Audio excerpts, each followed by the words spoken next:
So earlier I made this video about how I quit smoking, and I want to preface this by saying I am no doctor and I don't have experience with helping other people quit smoking. I'm just giving my perspective on how I quit smoking years and years ago. I also want to say that there are still times where I feel like I would like to have a cigarette, but shortly after I get that trigger, I tell myself that that is not something I want to do. And as far as my health goes, that's certainly something I don't want to do. So I hope you enjoy this video, and leave some comments and questions down below, and I will be happy to answer.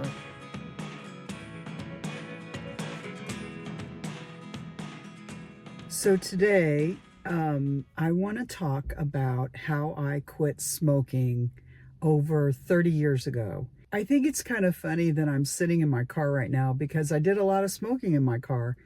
And so let me go back to the beginning of how I got started smoking, because it'll probably blow your mind.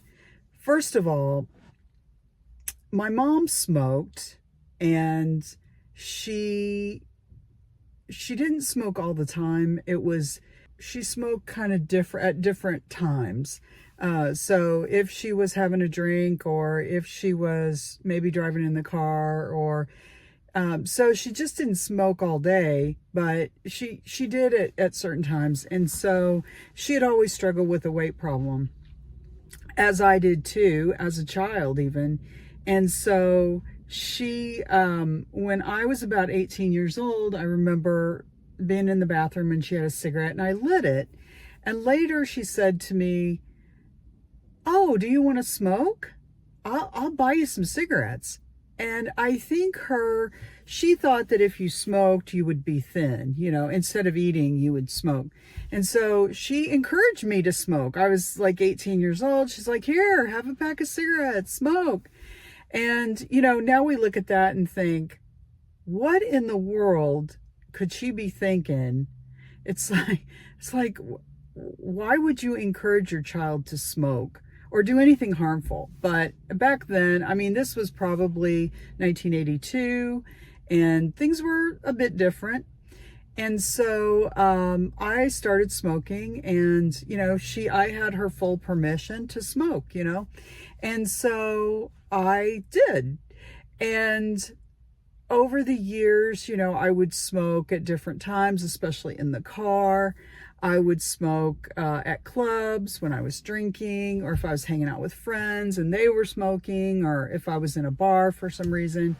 And so, yeah, I kind of randomly smoked, and, if I was stressed out, I would smoke.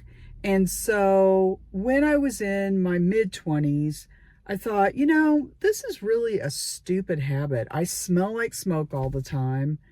It's in my hair, my taste buds. And so I decided I didn't want to smoke anymore. And so I had to really think about, for me, what would it take? And I realized some really interesting points about smoking. Smoking for me could be triggered by location, like my car. It could be when I'm in the bathroom, or getting ready to go out, or drinking, or any. So I had to look at all of those locations and say, okay, am I going to have a problem when I'm driving? And so I thought, okay, instead of, starting up my car, lighting a cigarette, driving around with my cigarette, I had to replace that with something. And so one of the things I replaced it with was chapstick. And so that became one of my routines, is to start up my car, and while I'm sitting at a intersection, I would put chapstick on. Also, I brought this with me too, and I actually didn't have this in my car, but hand lotion too, because I have really dry hands sometimes, with age that happens, but just with occupation that happens. If you do your own dishes and you, you wash your hands a lot, then you're going to have dry hands. So I would do those things while I was in the car instead of smoking. And then, going out to a club, I had to really mindfully think about that. If I was going to drink, if I was going to be with friends, what would I do? And a lot of times what I would do is I would just cross my arms like this. So I would kind of just be like, because you can't pick up a cigarette if you're doing this, you're crossing your arms, or dancing. If I danced a lot, which I did back in the day. And so those are some of the things that I did, and I had to really be conscious about them in the beginning.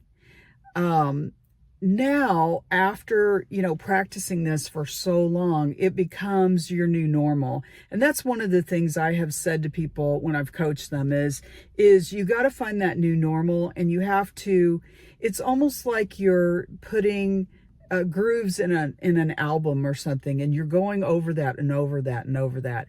And then your brain will accept it as the new normal. That new activity becomes the new normal. And so that kind of took care of the habit part of it, is having alternatives when I was in a situation where I would have smoked prior to that. But here's the other thing, is with cigarette smoking, there is a physical addiction to smoking. So if we're taking care of, the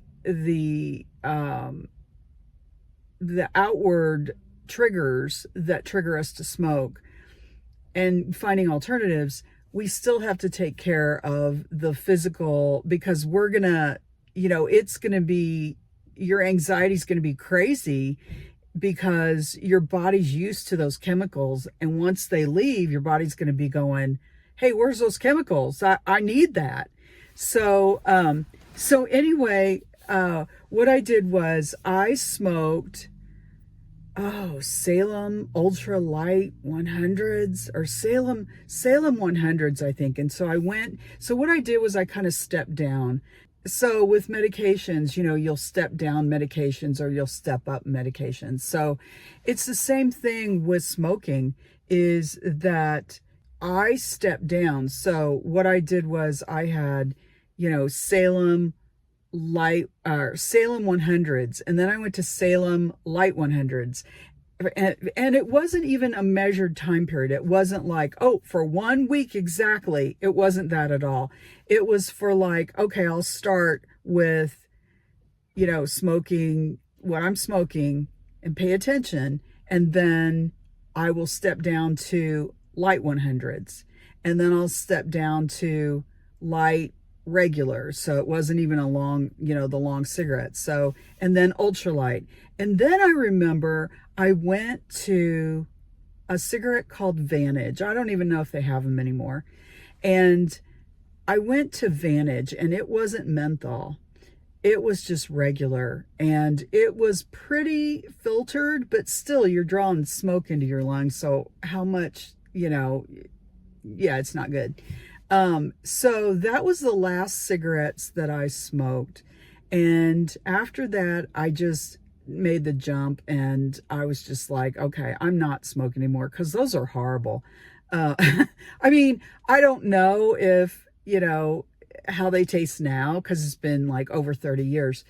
But for me, I never wanted to do that again. I never wanted to smoke again. Even sometimes if I pass by someone who smokes a lot, it kind of it takes my breath away because it's so stinky. And here's a fun fact. I have a friend that smoked for, oh my gosh, probably 40 years. And I hadn't seen her for a while. And she came to my house one time, and she goes, she came to the door, and she walked in, and she told me she quit smoking. But when she walked in, her face was pink. And I was like, oh my gosh, you look great. And she goes, yeah, I guess, you know. I said, no, no. I said, your skin used to really have a gray cast and now it looks really pink.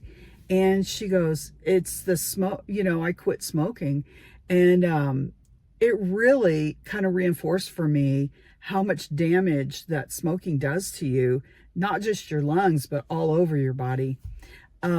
And another thing I've noticed is you can tell for people who've smoked a long time, they will get a lot of lines around their mouth where that smoke is really hitting that skin a lot, and it really ages it and stuff. And it's very wrinkled. And as you can see, I don't really have that. But I do naturally have good genetics that really have helped my skin a lot. So my skin looks probably a lot better than maybe other people my age, just because genetics. And I do eat a lot of fruit and stuff. So, I mean, it could be that. But so flash forward probably a good 20 years. And I have an uncle that started getting really, really sick. And it was in his lungs. And he had been a smoker. My mom had been, actually my mom's, she was the second oldest. He was the oldest. And he started getting a cough. And he found out that he had pulmonary fibrosis, which if you look pulmonary fibrosis up, it's a lung disease that causes scarring in your lungs. And then your lungs get really, really rigid. You really suffocate because over time your organs are deprived of oxygen. Even though you'll go on oxygen, it's still kind of not enough because your lungs can't expand and draw in enough air. And so then after that, my mom had it, and then another uncle had it, and then my aunt had it. And so on my mother's side of the family, all these people, pulmonary fibrosis. So, you know, it was good that I quit so many years ago, but at the same time, I wish now I had never started because of the potential for this genetic disease. So anyway, I'm just really happy that I quit. And I just wanted to share with you how I quit and hope this can help you too, because it's a very hard thing to quit, especially the longer that you go and you're smoking. You really have to change a lot in your life, but once you do, you can do it. And it's one of those things that come with so many benefits that it'll just kind of amaze you, you know, how much food tastes better, and your clothes and your house. And but you know, if that's something that you want to do and you want to quit smoking, I can make more videos for you and talk about some of the other things that I did to help me quit smoking and to make big changes. I have made a whole bunch of big changes in my life. Anyway, if you'd like to know more, feel free to put a comment down below. And if you like this video, consider subscribing and giving me a thumbs up on this video and sharing it with someone who could benefit from it. I'd be happy to talk to you. Send me a message if you would like coaching on this. And anyway, I'll see you in the next video. Bye.